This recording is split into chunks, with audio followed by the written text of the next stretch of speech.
بسم اللہ الرحمن الرحیم۔ باب ما یقول عند الخلاء، یہ باب ہے اس بیان میں کہ خلا کے وقت کیا کہے کیا پڑھے، یعنی بیت الخلاء میں داخل ہونے سے پہلے کیا پڑھے گا اور اس کے پڑھنے سے فائدہ کیا ہوگا۔ اس بیان میں امام بخاری اس باب میں انہی باتوں کو ذکر کریں گے۔ سب سے پہلے تو یہ بتا دیں کہ بیت الخلاء کو خلا کیوں کہا جاتا ہے۔ تو کچھ لوگوں نے تو یہ کہا کہ بیت الخلاء کو بیت الخلاء اس لیے کہا جاتا ہے کہ قضائے حاجت کے علاوہ دیگر اوقات میں وہ جگہ خالی رہتی ہے،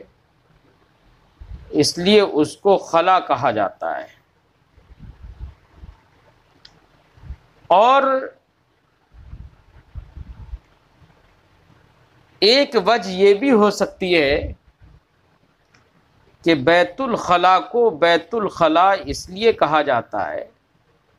کہ خلا کا معنی خالی ہونا اور تنہائی کا ہے، تو بیت الخلاء میں آدمی تنہا داخل ہوتا ہے، اس میں اکیلا ہوتا ہے، اس میں ایک ساتھ دوسرے کا داخل ہونا ممنوع ہے۔ ایک بیت الخلاء میں ایک ہی آدمی داخل ہو سکتا ہے،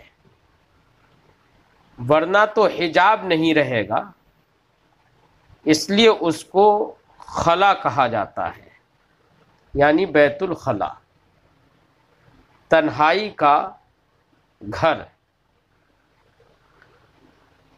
اس میں امام بخاری نے حدیث ذکر کی ہے، جس حدیث پاک سے یہ بات سمجھ میں آتی ہے کہ بیت الخلاء میں داخل ہونے سے پہلے یہ دعا پڑھ لینا چاہیے کہ نبی کریم صلی اللہ علیہ وسلم جب داخل ہوتے تھے تو یہ دعا فرماتے تھے، اللہم انی اعوذ بک من الخبث والخبائث۔ تو من الخبث والخبائث،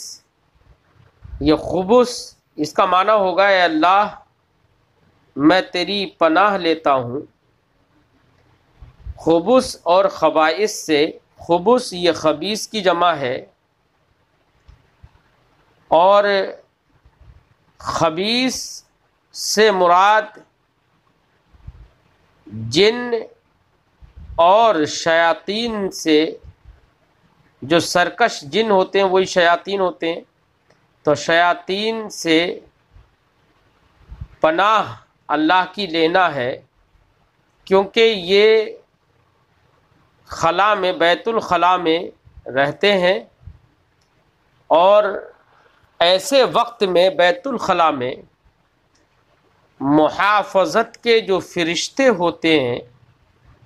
وہ بھی انسان سے دور ہو جاتے ہیں، اس لیے نبی کریم صلی اللہ علیہ وسلم نے درس دیا کہ بیت الخلاء میں داخل ہونے سے پہلے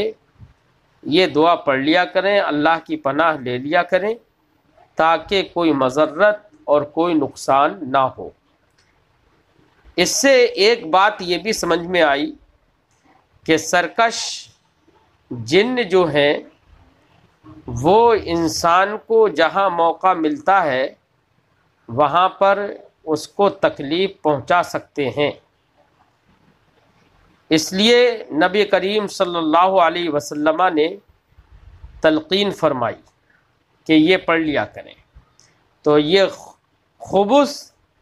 یہ خبیث کی جمع ہے، یا یہ کہ یہ خبث با کے ضمے کے ساتھ بھی پڑھا گیا ہے اور با کے سکون کے ساتھ بھی پڑھا گیا خبث. تو یہ خبیث کی جمع ہے، اور خبیث سے مراد شیاطین، سرکش شیاطین جو ہیں ان کے مذکر مراد ہیں، اور خبائث سے ان کی مؤنث مراد ہیں، یعنی خبیثہ کی جمع خبائث. دوسری بات یہ بھی سمجھ لینے کی ہے کہ جو سرکار دو عالم صلی اللہ علیہ وسلم نے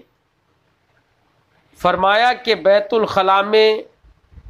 جب سرکار داخل ہوتے تھے تو یہ پڑھتے تھے، تو داخل ہونے سے مراد ہمارے علماء نے یہ بتایا کہ بیت الخلاء میں داخل ہونے کے بعد یہ دعا نہیں پڑھیں گے، بلکہ داخل ہونے سے پہلے مثلا بیت الخلاء اگر بنا ہوا ہے اور اس کی جگہ محدود اور متعین ہے تو اس محدود جگہ میں داخل ہونے سے پہلے اس کے دروازے میں داخل ہونے سے پہلے دعا پڑھیں گے. یا اگر کوئی آدمی قضائے حاجت ایسی جگہ میں کر رہا ہے جہاں پر جو جگہ پہلے سے خلا کے لیے متعین، قضائے حاجت کے لیے متعین نہیں ہے، تو اگر ایسی جگہ پر قضائے حاجت کر رہا ہے تو اس وقت وہاں تو کوئی حد بندی ہی نہیں ہے، مثلا جنگل میں، صحرا میں، میدان میں، تو جہاں پہلے سے حد بندی نہیں ہے بیت الخلاء کی، تو وہاں پر داخل ہونے کا تو مسئلہ ہی نہیں آتا. تو وہاں پر ہمارے علماء نے فرمایا کہ وہاں پر داخل ہونے کا مطلب یہ ہے کہ کشف عورت سے پہلے یہ دعا پڑھ لے گا، یعنی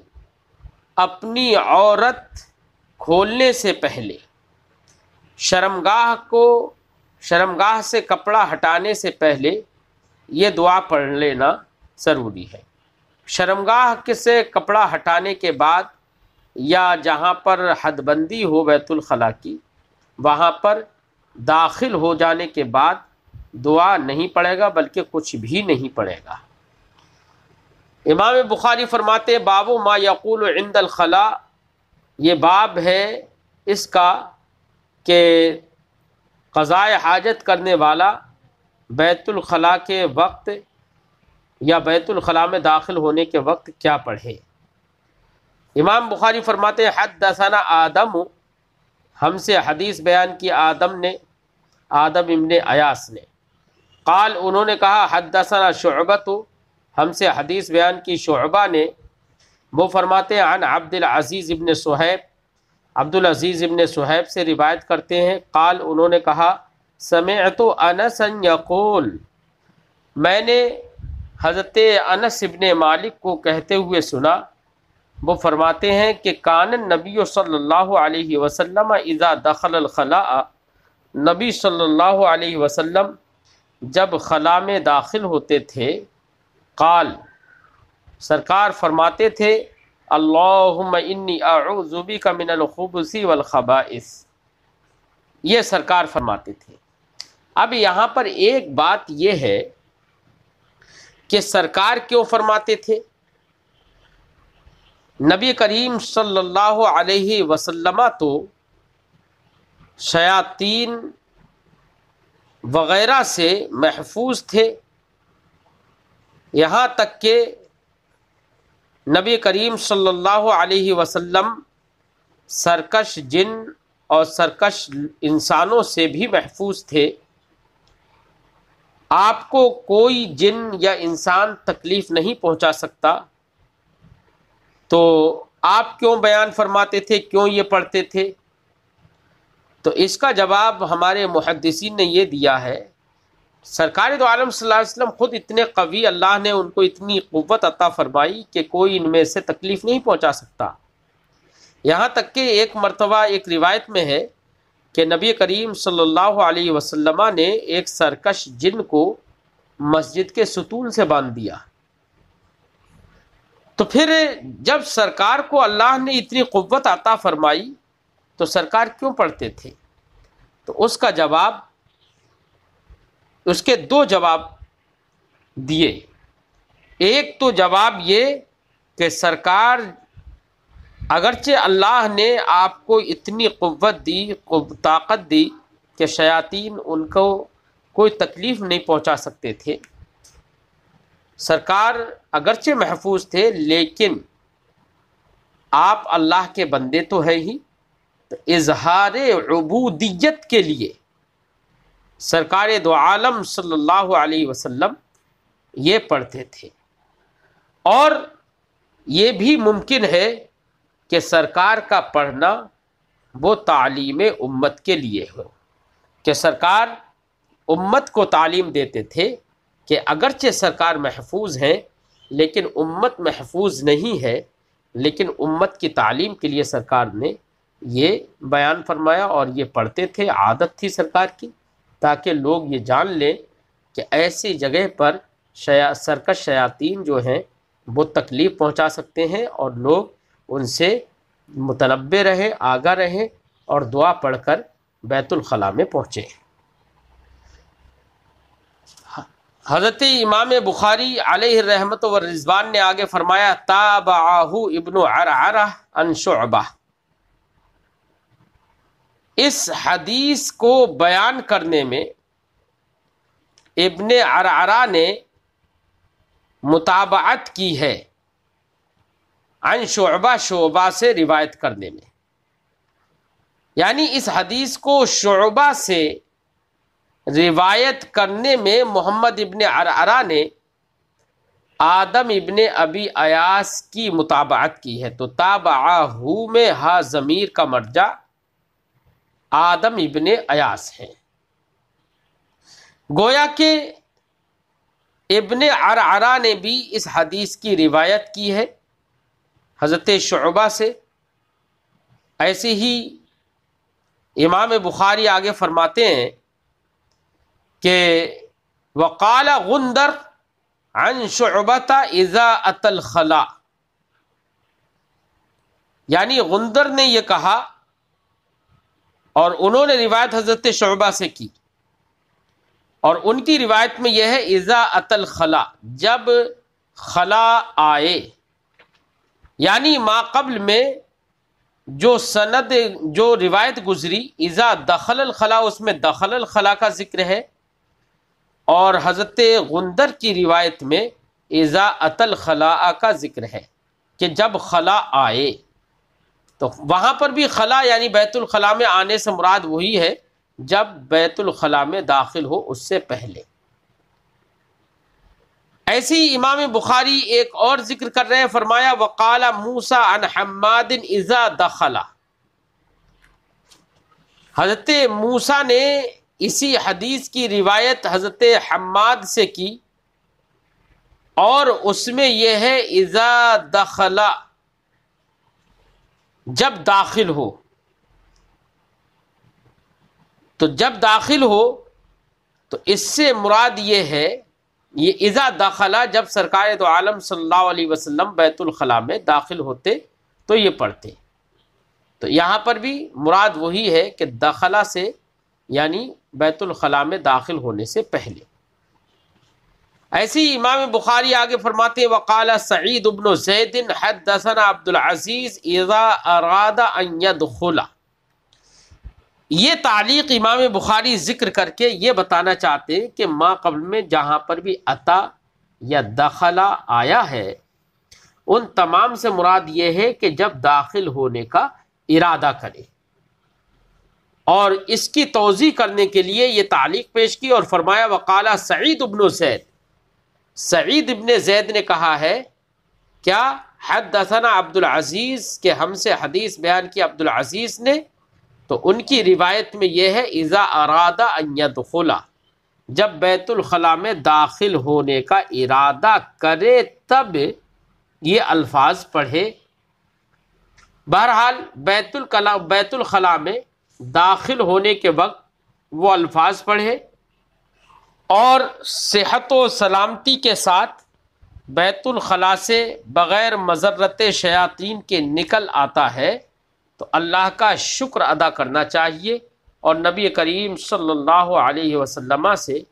ایک دعا منقول ہے کہ نکلنے کے بعد یہ دعا پڑھے۔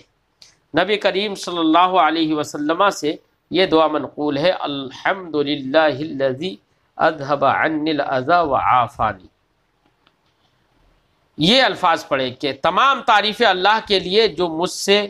گندگی کو جس نے ختم کیا اور مجھے محفوظ و مامون رکھا۔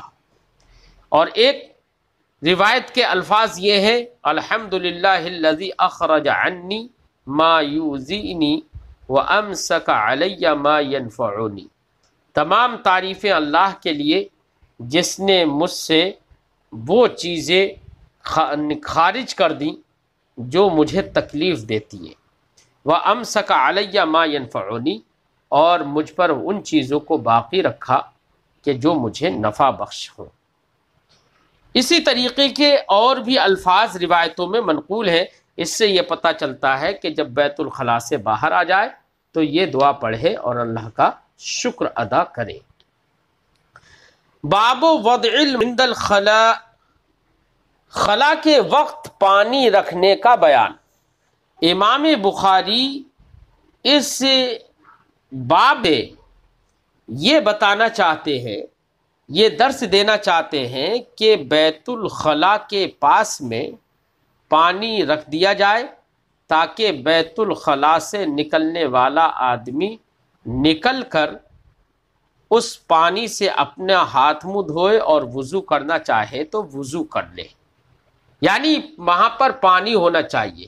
اگر وضو سے مراد آنے والی روایت میں وضو سے مراد وضو شرعی ہے تب تو یہ ہے کہ آدمی کی مطلب رغبت اس بات کی طرف دلانا ہے کہ آدمی وضو شرعی یعنی نماز کے لیے جو وضو ہوتا ہے وہ وضو کرے۔ اس سے رغبت اس بات کی طرف ہے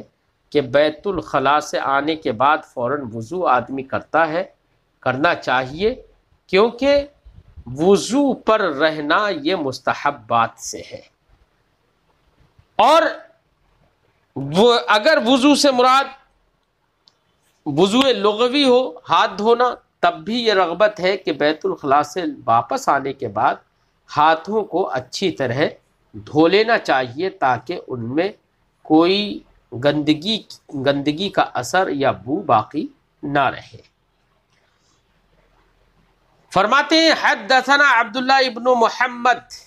ہم سے حدیث بیان کی عبداللہ ابن محمد نے، قال انہوں نے کہا حدثنا ہاشم بن القاسم، ہم سے حدیث بیان کی ہاشم ابن قاسم نے، قال انہوں نے کہا حدثنا ورقاء،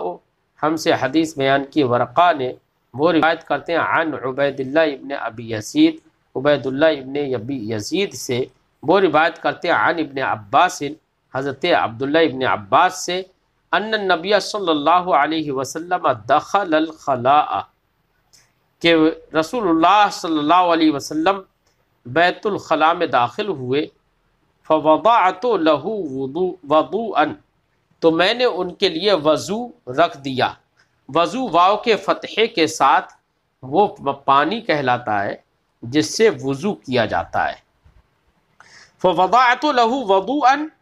تو میں نے سرکار کے لیے وضو کے لیے پانی رکھ دیا۔ قال، سرکار جب تشریف لائے بیت الخلاء سے باہر تو ارشاد فرمایا من وضع هذا،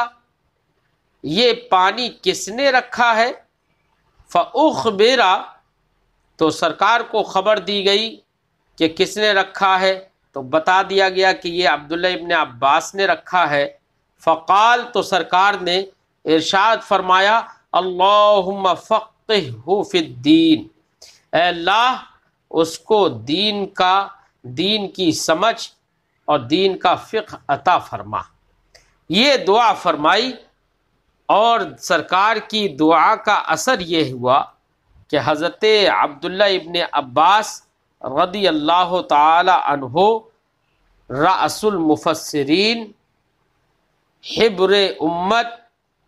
ترجمان القرآن جیسے القاب سے موصوف ہوئے۔ نبی کریم صلی اللہ علیہ وسلم کی دعا کا یہ اثر ہوا کہ آپ محدثین، سید المحدثین، سید المفسرین بیان کہے جاتے ہیں۔ اب اس حدیث پاک سے یہ بات تو سمجھ میں ہی آ گئی کہ بیت الخلاء کے پاس پانی رکھ دینا چاہیے تاکہ بیت الخلاء سے نکلنے والا آدمی وضو کر لے۔ اب وضو کر لے، یہ بات تو سمجھ میں آ ہی گئی۔ فوضعت له وضوءا، ان جملوں سے، اس جملے سے عنوان باب سے مطابقت ہو گئی۔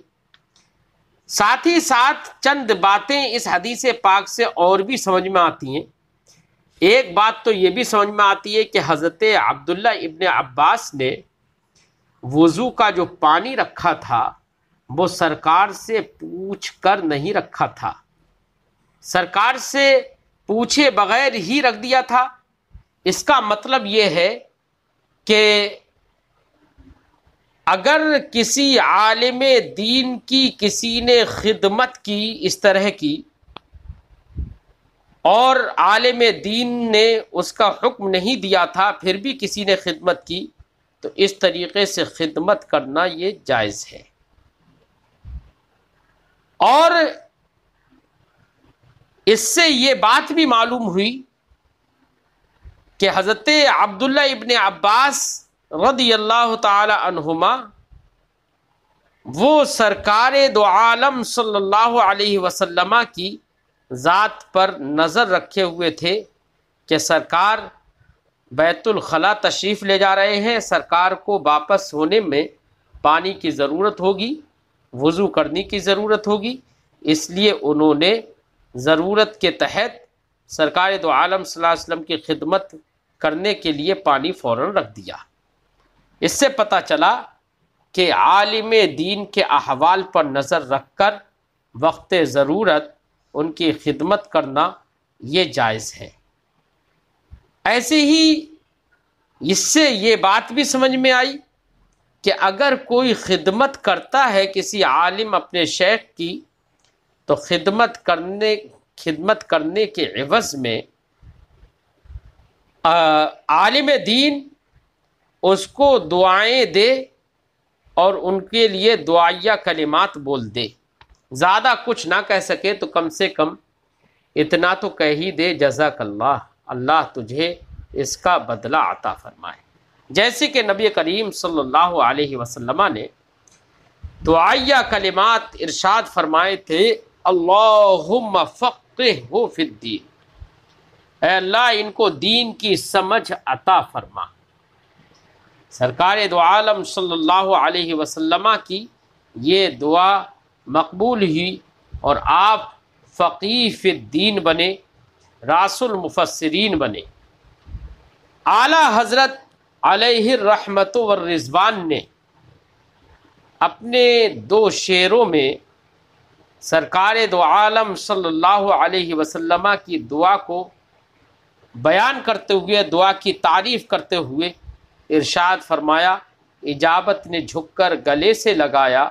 بڑی ناز سے جب دعائے محمد، اجابت کا صحرا عنایت کا جوڑا، دلہن بن کے نکلی دعائے محمد۔ اگلا باب امام بخاری ذکر کرتے ہیں، باب لا تستقبل القبلۃ بغائط او بول الا عند البناء جدار او نحوہ۔ یہ باب ہے اس بیان میں کہ پاخانہ اور پیشاب کے وقت میں قبلہ کی طرف رخ نہ کیا جائے، الا عند البناء، مگر عمارت کے وقت، بنا کے وقت۔ اب وہ بنا جدار، خواہ دیوار ہو، اور نحوی یا اس جیسی کوئی اور چیز ہو، یعنی آڑ اگر ہے تو آڑ میں اپنا منہ پاخانہ پیشاب کے وقت میں بیت الخلاء کی طرف کر سکتا ہے۔ اصل میں امام بخاری علیہ الرحمت والرضوان شافعی المسلک ہے۔ امام شافعی رحمت اللہ تعالی علیہ کے نزدیک کعبہ شریف کی جانب منہ کرنا یا پیٹھ کرنا پخانہ پیشاب کرنے کے وقت اس وقت حرام ہے جبکہ آدمی کھلی جگہ میں بیٹھے اور کھلی جگہ میں بیٹھ کر اپنا منہ اور اپنی پیٹھ پخانہ پیشاب کرنے کے وقت میں کعبہ شریف کی جانب نہیں کر سکتا۔ لیکن اگر چہار دیواری میں بیٹھے، جیسے کہ آج پکے بیت الخلاء ہوتے ہیں، یا کوئی بھی آڑ اگر ہو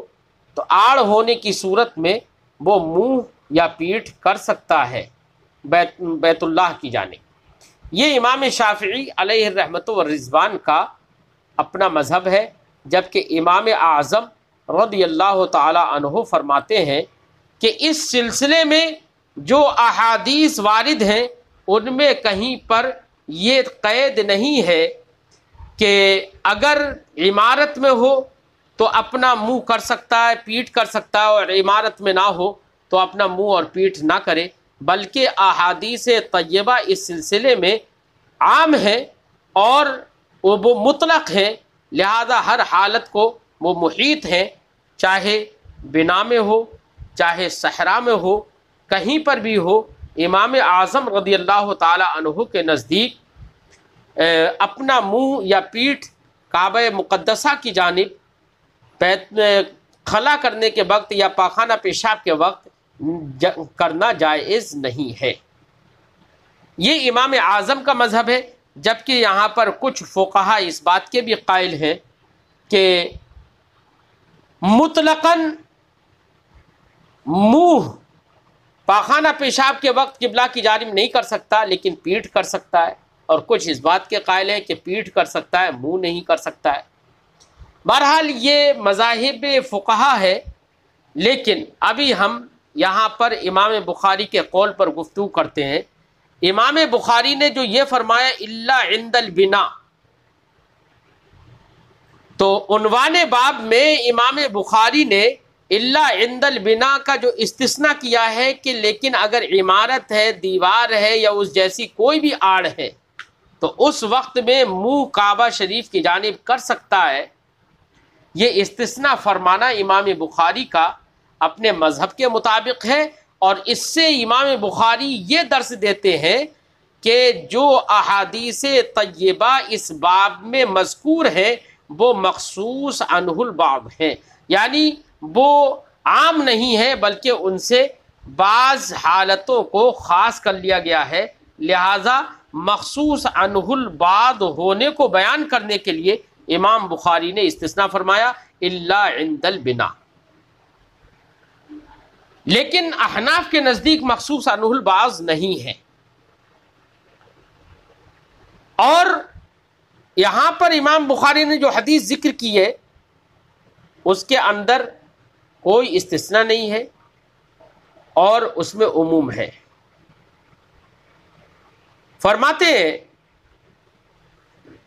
حدثنا آدم، ہم سے حدیث بیان کی آدم نے، آدم ابن ابی ایاس نے، قال انہوں نے کہا حدثنا ابن ابی ذئب، ہم سے حدیث بیان کی ابن ابی ذئب نے، قال انہوں نے کہا حدثنا الزہری، ہم سے حدیث بیان کی زہری نے، عن عطا ابن یزید اللیثی، وہ روایت کرتے ہیں عطا ابن یزید لیثی سے، وہ روایت کرتے ہیں عن ابی ایوب الانصاری، حضرت ابو ایوب انصاری رضی اللہ تعالی عنہ سے، قال انہوں نے فرمایا قال رسول اللہ صلی اللہ علیہ وسلم، رسول اللہ صلی اللہ علیہ وسلم نے ارشاد فرمایا اذا اتا احدکم الغائط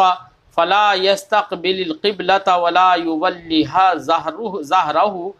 شرقوا او غربوا، سرکار نے فرمایا جب تم میں سے کوئی پاخانے کو آئے تو وہ اپنا منہ اور اپنی پیٹھ کعبہ شریف کی قبلہ کی طرف نہ کرے، شرقوا او غربوا، مشرق میں منہ اور پیٹھ کرو یا مغرب میں کرو۔ کیا مطلب؟ حضرت ابو ایوب انصاری رضی اللہ تعالیٰ عنہ نے جو یہ حدیث ذکر فرمائی ہے تو اس میں شرقوا او غربوا ہے، جبکہ امام ترمذی نے اسی حدیث کی جب تخریج کی تو اس میں الفاظ یہ ہیں بل شرقوا او غربوا، لفظ بل بھی موجود ہے، بلکہ مشرق و مغرب میں کریں۔ یہاں پر ہمارے علماء نے فرمایا کہ یہاں پر بل شرقو اور غربو کا جو معنی ہے وہ اہل مدینہ کے لیے ہے، یعنی نبی کریم صلی اللہ علیہ وسلم نے ان لوگوں سے یہ خطاب فرمایا جن لوگوں کے لیے کعبہ شریف قبلہ وہ جنوب، اگر وہ پاخانہ پیشاب اتر دکھن منہ یا پیٹھ کر کے بیٹھے تو قبلہ شریف ان کے یا تو منہ کے سامنے ہوتا ہے یا پیٹھ کے سامنے ہوتا ہے، جیسے کہ اہل مدینہ کے لیے قبلہ شریف دکھن کی طرف ہوتا ہے، یعنی ساؤتھ میں ہوتا ہے، تو بل شرقو اور غربو ان کے لیے حکم ہے۔ اور فرمایا کہ وہ لوگ جن کے لیے قبلہ مشرق یا مغرب میں ہوگا تو ان لوگوں کے لیے یہی لفظ بدل جائیں گے، اور وہاں پر اہل مدینہ کے لیے بل شرقو اور غربو ہے، جبکہ اہل مشرق اور اہل مغرب کے لیے وہاں پر بل جنبو اور شملو ہوگا، یعنی جنوب میں اپنا منہ کرو یا شمال میں منہ کرو۔ تو چونکہ اہل مدینہ سے خطاب تھا اور اہل مدینہ کے جنوب میں قبلہ شریف پڑتا تھا، اس لیے نبی کریم صلی اللہ علیہ وسلم نے فرمایا کہ جنوب میں اپنا منہ یا اپنی پیٹھ مت کرو، بلکہ شرقو اور غربو مشرق میں یا مغرب میں اپنا منہ یا پیٹھ کرو۔ تو یہ اہل مدینہ کے لیے تھا۔ اب مجھے یہ بتایا جائے کہ اس حدیث پاک کے اندر کیا کوئی قید ہے؟ بلکہ عموم ہے، لیکن امام بخاری اپنے مذہب کے مطابق یہ بیان کرنا چاہتے ہیں الا عند البنا کہہ کر کہ یہ حدیث مخصوص عنہ البعض ہے، لہذا وہ جدار، پردہ یا کسی آڑ میں اگر کوئی بول و براز کرتا ہے تو امام شافعی علیہ رحمہ وہاں پر فرماتے ہیں کہ قبلہ کی طرف منہ کر سکتا ہے، آڑ ہونا چاہیے۔ اب مجھے عقل سے یہ بھی بتایا جائے کہ کیا کعبہ شریف کی طرف اگر صحرا میں بھی اگر بیٹھے گا تو کیا بیچ میں کوئی آڑ ہی نہیں آئے گی؟ اتنے سمندر ہیں، سمندر چھوڑو، اتنے شہر ہمارے اور کعبہ شریف کے بیچ میں ہیں، اتنی بڑی عمارتیں ہیں، اتنے بڑے پہاڑ ہیں، تو ہمارے اور کعبہ شریف کے بیچ تو آڑ بہت ساری ہے، تو پھر صحرا میں بھی آپ نے کیسے کہہ دیا کہ صحرا میں قبلہ رخ منہ نہیں کر سکتا، جبکہ آڑ تو یہاں پر بھی موجود ہے؟ تو پھر کیا منہ کے فوراً ایک دم بعد ہی آڑ ہونا کیا ضروری ہے؟ اس کی کہاں پر قید ہے؟ اس لیے امام اعظم علیہ رحمت و رضوان نے ان احادیث کو ان کے عموم ہی پر رکھا اور فرمایا کہ ہر حالت میں مشرق و قبلہ کی طرف بول و براز کے وقت میں منہ کرنا یا پیٹھ کرنا یہ جائز نہیں ہے۔ امام ترمذی نے یہاں پر ایک حدیث اور بھی ذکر کی ہے کہ جس میں صحابی رسول نے یہ فرمایا کہ ہم بیت الخلا جب آئے تو ہم نے وہاں کے کچھ قدمچوں کو دیکھا کہ وہ قبلہ رخ ہے، تو ہم اس سے ننحرف کا ذکر ہے حدیث پاک میں، امام ترمذی نے ذکر کیا کہ ہم ان سے پھر جاتے تھے، یعنی انحراف کرتے تھے، یا تو اس میں ہم استنجا کرتے ہی نہیں تھے، یا یہ کہ استنجا کرتے تھے لیکن جس رخ پر مراحیض اور سیٹیں اور قدمچے تھے اس رخ پر ہم نہیں بیٹھتے تھے، بلکہ رخ وہاں پر ہم بدل لیتے تھے۔ تو بہت ساری احادیث سے یہی سمجھ میں آتا ہے، اور صحابہ کرام کے عمل سے بھی یہ سمجھ میں آتا ہے کہ چاہے آڑ ہو اس کے باوجود قبلہ کی طرف منہ یا پیٹھ نہیں کرنا چاہیے۔ اب اس حدیث پاک سے جو باتیں سمجھ میں آئیں وہ ہم نے آپ کے سامنے ذکر کر دی۔ ایک روایت میں آپ کو اور ذکر کرتا ہوں، حضرت عبداللہ ابن حارث سے مروی ہے، انہوں نے یہ فرمایا انا اول من سمع النبی صلی اللہ علیہ وسلم یقول لا یبولن احدکم مستقبل القبلة وانا اول من حدث الناس۔ عبداللہ ابن حارث فرماتے ہیں کہ کہ میں نے سب سے پہلے نبی کریم صلی اللہ علیہ وسلم کو فرماتے ہوئے سنا لا یبولن احدکم مستقبل القبلہ،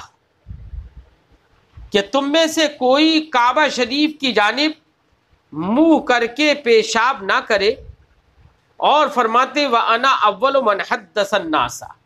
اور میں ہی پہلا انسان ہوں جس نے یہ حدیث لوگوں کو بیان کی کہ سرکار نے یہ فرمایا ہے۔ اس سے بھی کیا پتہ چلا کہ قبلہ کی طرف منہ کر کے پاخانہ پیشاب نہیں کرنا چاہیے، اس میں بھی کوئی قید نہیں ہے، عموم ہی ہے۔ ایک اور حدیث ہے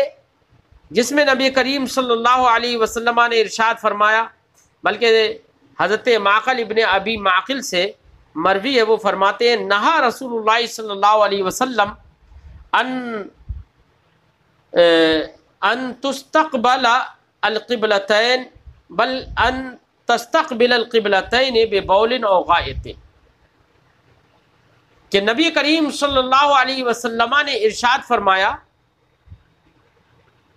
نبی کریم نہا رسول اللہ صلی اللہ علیہ وسلم، رسول اللہ صلی اللہ علیہ وسلم نے منع فرمایا ہے کس بات سے؟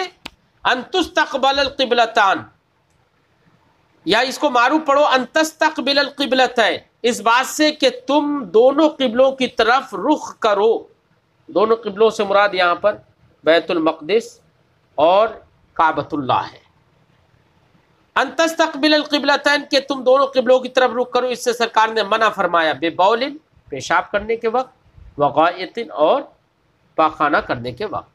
یعنی پیشاب اور پاخانہ دونوں کا حکم یہی ہے۔ اس روایت سے معلوم ہوا، لہذا جو لوگ یہ کہتے ہیں پاخانہ کرنے کے وقت تو منہ کرنا،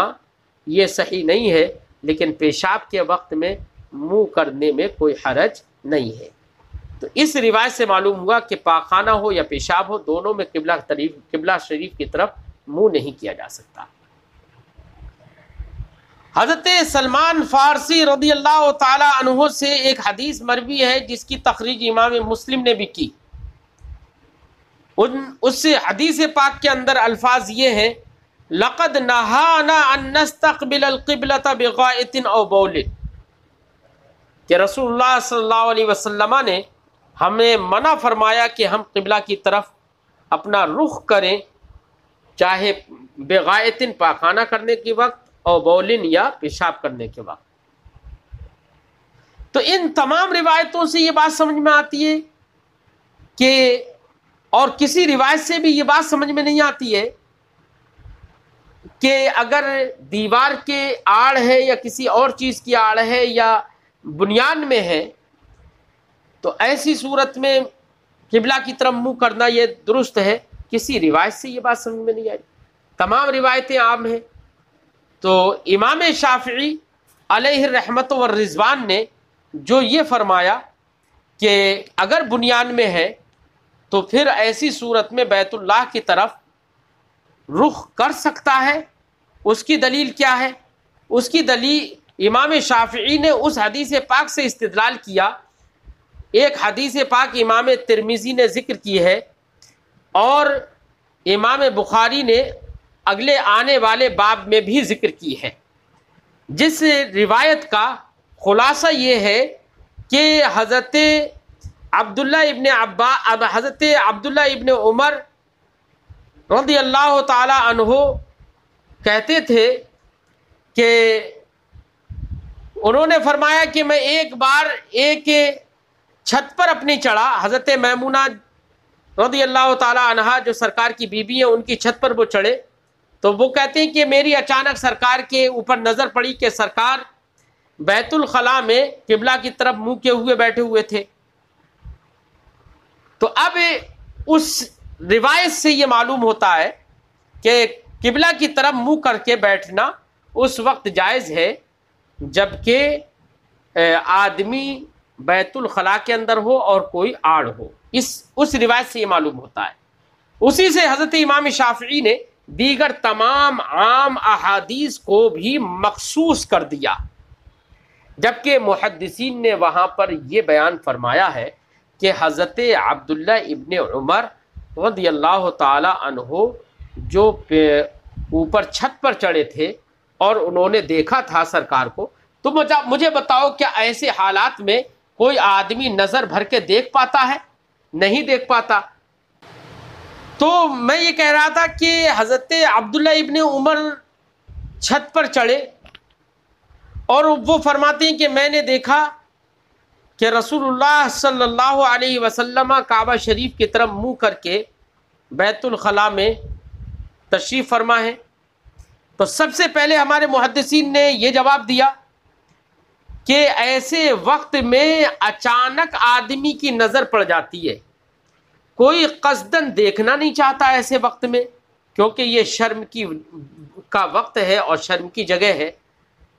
شرمگاہ پر نظر پڑنا، نظر ڈالنا یہ بھی جائز نہیں ہے۔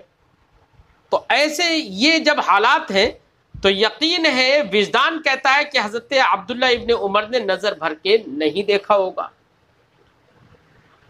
تو جب نظر بھر کے نہیں دیکھا ہوگا تو انہیں اب وہ چھت سے نیچے اتر آئے، اور چھت سے نیچے اتر آنے کے بعد یقین انہوں نے سوچا ہوگا کہ سرکار کا چہرہ مبارک ادھر تھا۔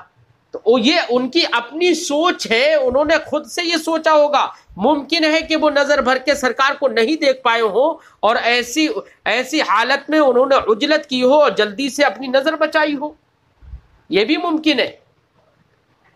تو پھر ایسی حالت میں حضرت عبداللہ ابن عمر جو یہ فرما رہے ہیں کہ سرکار ادھر منہ کر کے بیٹھے ہوئے تھے، تو منہ کا ذکر کر رہے ہیں، تو یہ بھی ممکن ہے جو ہم نے جواب دیا، اور یہ بھی ممکن ہے کہ جب انہوں نے سرکار کو دیکھا ہو تو سرکار دو عالم صلی اللہ علیہ وسلم کا رخ بیت المقدس کی طرف ہو، یعنی چہرہ بیت المقدس کی طرف ہو، وہ کعبۃ اللہ کی طرف ہو، لیکن آپ صلی اللہ علیہ وسلم اپنے باقی جسم کے ساتھ اس کی مخالف سمت میں ہو، اس کے دوسری جہت میں ہو۔ اور ایسا ہو جاتا ہے، آدمی استنجا کرے تو منہ اگر اس کا دکن کی طرف ہے، لیکن کسی ضرورت کے پیش نظر اس نے اپنا منہ اپنے داہنے کندھے کی طرف کیا، کسی ضرورت کے تحت، یا بائیں کندھے کی طرف کیا، تو ایسی صورت میں دیکھنے والا جو ہمارے منہ کو دیکھے گا وہ تو یہی سمجھے گا کہ ہمارا منہ ادھر ہے جدھر ہم دیکھ رہے ہیں، حالانکہ ہمارا باقی جسم کا جو مقابلہ تھا وہ دوسری جہت میں تھا۔ یہ بھی ممکن ہے کہ ایسا ہوا ہو۔ بہرحال امام بخاری چونکہ شافعی المسلک ہے، انہوں نے اپنے مذہب کے مطابق عنوان باب قائم فرمایا، اور امام شافعی نے اسی حدیث سے استدلال کیا جو آنے والے باب میں امام بخاری نے ذکر کی ہے، اور امام ترمذی نے بھی اس کو بیان فرمایا ہے۔ فرماتے ہیں باب من تبرز علی لبنتین، یہ باب ہے اس شخص کا جو براز کرے، تبرزہ جو قضائے حاجت کرے، علی لبنتین دو کچی اینٹوں پر۔ کچی اینٹوں سے مطلب یہاں پر یہ مقصد ہے کہ کچی اینٹوں پر، چونکہ اس زمانے میں سرکار کے زمانے میں کچی اینٹیں ہوتی تھی، تو لبنہ کہتے ہیں اینٹ کو، تو دو کچی اینٹوں پر یعنی قدمچے بنا لے اور قدمچے بنا کر ان پر بیٹھے۔ اس سے امام بخاری علیہ رحمت و رضوان کا مقصود یہ ہے کہ جب پاخانہ اور پیشاب کرے تو ایسی جگہ میں بیٹھنا چاہیے کہ اس کے قدم تھوڑی اونچی جگہ پر ہوں، تاکہ نجاست اس کے بدن سے مس نہ ہو۔ لہذا دو اینٹیں رکھ کر ان کو قدمچہ بنا کر اس پر بیٹھنا یہ جائز ہے، درست ہے، کوئی حرج نہیں ہے۔ اب اس کے تحت دیکھیے امام بخاری ذکر کرتے ہیں کیا، حدثنا عبداللہ ابن یوسف، ہم سے حدیث بیان کی عبداللہ ابن یوسف نے، قال انہوں نے کہا، اخبرنا مالک، ہمیں خبر دی امام مالک نے، وہ روایت کرتے ہیں عن یحییٰ ابن سعید، حضرت یحییٰ ابن سعید سے وہ روایت کرتے ہیں عن محمد ابن یحییٰ ابن حبان، محمد ابن یحییٰ ابن حبان سے وہ روایت کرتے ہیں عن امی، اپنے چچا سے، چچا کون؟ واسع ابن حبان سے،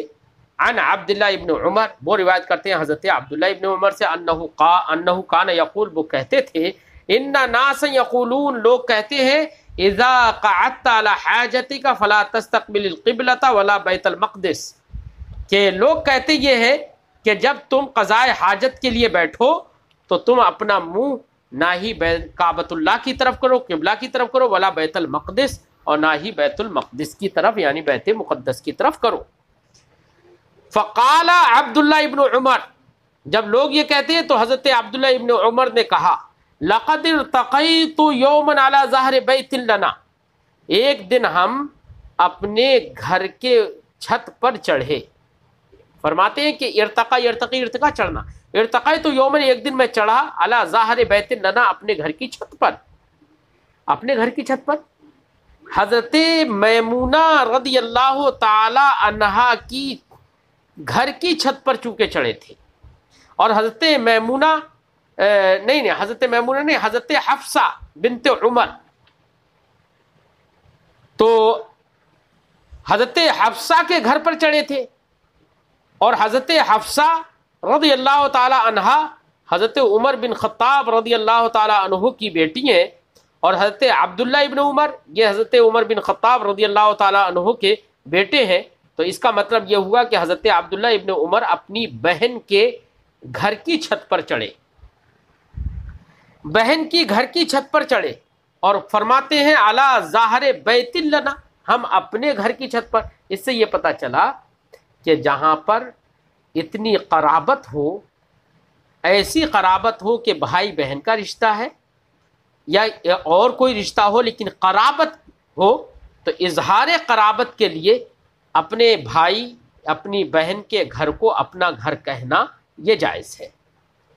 فرمایا لقد ارتقیت یوما علی ظاہر بیت لنا، میں ایک دن اپنے گھر کی چھت پر چڑھا، فرأیت رسول اللہ صلی اللہ علیہ وسلم علی لبنتین، تو میں نے رسول اللہ صلی اللہ علیہ وسلم کو دو اینٹوں پر دیکھا، مستقبلاً بیت المقدس لحاجتہ ہی، کہ سرکار اپنے قضائے حاجت کے لیے بیت المقدس کی طرف منہ کر کے بیٹھے ہوئے ہیں۔ مستقبلہ بیت المقدس، یہ فرما رہے ہیں مستقبلاً بیت المقدس۔ وقال، اب یہاں پر فرماتے ہیں کہ لعلک، یہاں پر راوی جو ہے وہ راوی فرماتے ہیں لعلک من الذین یصلون علی اوراقہم، کہ شاید کہ تم ان میں سے ہو جو اپنے سرینوں پر نماز پڑھتے ہیں۔ کس پر؟ سرینوں پر۔ تو قالا سے مراد کیا ہے؟ اس سے مراد یہ ہے کہ راوی نے حضرت واسع ابن حبان سے خطاب کیا۔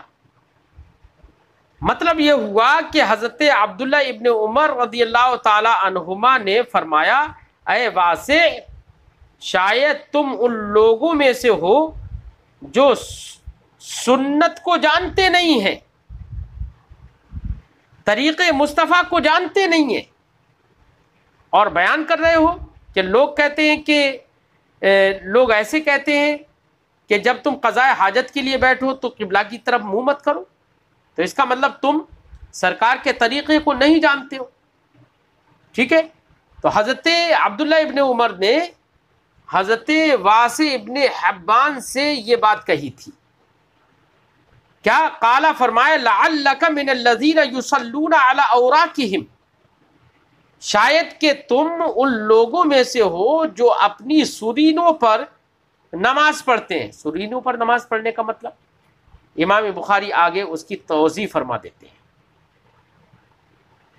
سرینوں پر نماز پڑھتے ہیں، اس سے اشارہ اس بات کی طرف ہے کہ جو لوگ سرینوں پر نماز پڑھتے ہیں، یعنی نماز پڑھنے کے وقت میں جب سجدہ کرتے ہیں تو ان کی سرینیں اوپر نہیں اٹھتی، بلکہ اپنے پیروں سے چپکائے رہتے ہیں، اور ان کے پیٹ زمین سے لگے رہتے ہیں۔ تم ان میں سے ہو، اس سے اشارہ اس بات کی طرف ہے کہ تم ان میں سے ہو کہ جو نبی کے طریقے کو نہیں جانتے۔ ویسے یہاں پر تم نبی کے طریقے کو نہیں جانتے، نبی کا طریقہ تو یہ کہ میں نے دیکھا تھا کہ سرکار بیت المقدس کی طرف منہ کر کے بیٹھے ہوئے، یہ بتانے کے لیے انہوں نے یہ فرمایا لعلک من الذین یصلون علی اوراقہم، شاید تم ان لوگوں میں سے ہو جو اپنے سرینوں پر نماز پڑھتے ہیں، یعنی طریق مصطفیٰ کو جو نہیں جانتے۔ فقلت، تو واسع ابن حبان نے کہا لا ادری واللہ، خدا کی قسم مجھے نہیں پتا کہ میں ان لوگوں میں سے ہوں یا نہیں۔ قال مالک، حضرت مالک نے توضیح کرتے ہوئے فرمایا کیا؟ یعنی حضرت عبداللہ ابن عمر کی مراد لعلک من الذین یصلون علی اوراقہم سے مراد ان کی یہ ہے الذی یصلی، جو نماز پڑھے ولا یرتفع عن الارض، اور زمین سے نہ اٹھے، یسجد، اس حال میں کہ وہ سجدہ کرے، وہو لاصق بالارض، اس حال میں کہ وہ زمین سے ملا ہوا ہو، یعنی اس طریقے سے سجدہ کرے کہ وہ زمین سے ملا ہوا ہو، یہ خلاف سنت ہے۔ تو اس سے ان کی مراد خلاف سنت، یعنی سنت کو نہ جاننے والا مراد ہے۔ تو اب اس حدیث پاک سے یہ معلوم ہوا کہ بیت المقدس کی طرف منہ کر کے سرکار دو عالم صلی اللہ علیہ وسلم نے قضاء حاجت فرمائی، لیکن ہم جواب دے چکے ہیں، انہی جوابوں کو یاد رکھیے گا۔ پیارے دوستو، اگر آپ نے ہمارے چینل کو سبسکرائب